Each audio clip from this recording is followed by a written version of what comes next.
Speaking of LeBron James, of course, who is 2 of 4 from the free throw line, I would agree on this front. He is difficult to officiate because he is incredibly strong. At the same time, I think most of us felt like they let them play tonight. Yeah, but listen, LeBron's got to cut down on those turnovers. They had 7 turnovers tonight. Yep. Listen, that's just good defense, man. But he's got to cut down on his turnovers. But this game, to me, comes down to them just being really stagnant in the second half. It came down to LeBron and Kyrie, and I hate to be redundant. I mean, you have to be honest, man. These guys, they were playing they were not getting anybody involved. I think Coach Lou made a bunch of mistakes, not giving those guys rest. And I thought, you look at, I don't understand why he don't play Moskov. He can play against Varejao. He can play against Bogut. Just give those guys a little 5-minute rest here there, and he can stagger Kevin, LeBron, and Kyrie. But they were just so stagnant offensively in the second half, and really in the fourth quarter. Because, they still had to lead early in the fourth quarter, and then because I always tell people, when guys get tired when they start shooting jumpers. Mm-hmm. They don't have the energy. You try to make a move, get a guy to back up, and you start shooting jumpers, and those jumpers weren't falling. And then the other team scored, obviously. Anything to the free throw complaint from Coach Lou? Well, I mean, it's interesting. I think LeBron is a little bit like Shaq, in the sense when Shaq played, he was so big, he was so strong. Ugly? Don't just stop.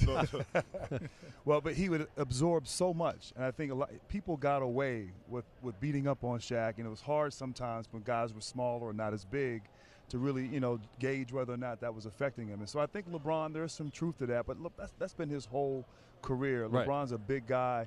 I do think, as you're talking about LeBron and the turnover, Smitty, one thing, they know what he was going to do.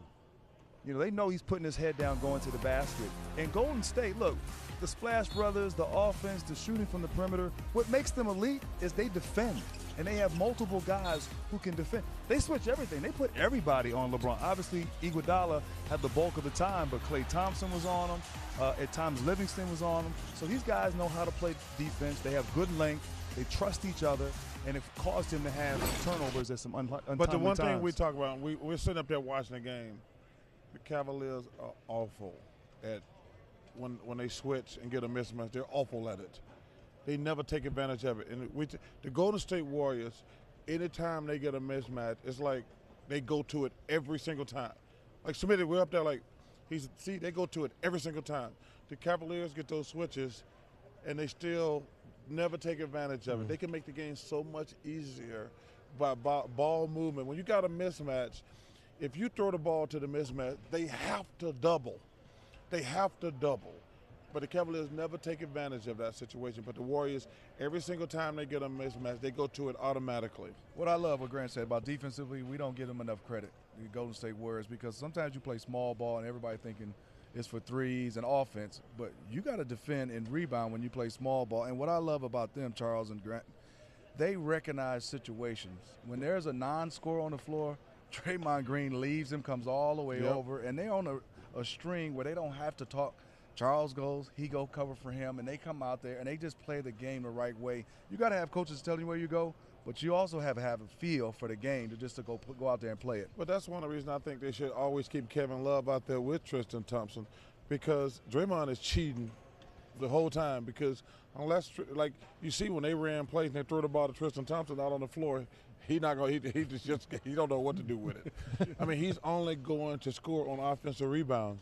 And that's why when you do have a non-defender out there, that compounds your problem for LeBron and Kyrie, because now they're trying to score. That guy's cheating out there the whole time. You guys know the numbers I have to give you right now. As the host, I'm obligated to tell you teams with a 3-1 lead are 223-10 all time in the playoffs and 32-0 in the NBA Finals.